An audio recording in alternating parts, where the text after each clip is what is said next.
specifically referencing back to Martin Luther and him realizing we're not justified by works, we're justified by faith.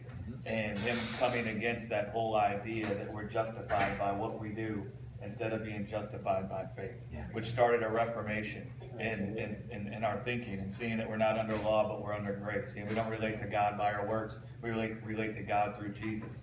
And so what he's referencing is that he sees that however long you want, we say that there's always been a remnant of grace. Elijah said, Lord, I'm the only one. They've killed all your prophets. And he said, I've reserved unto myself. But we're, worldwide, we're in the middle of Jesus being made the center of it all again, because the church had lost sight of its first love. Jesus was no more the love of the church. We claimed Jesus out of our mouths, but our hearts were far from him. It was more about our morality, about our works, about our programs, about the big churches we could build, about all the mission trips we could go on. And we were using all those things to gather them together to try to feel good about ourselves through those things, right? Yeah. Saying, look at our good works.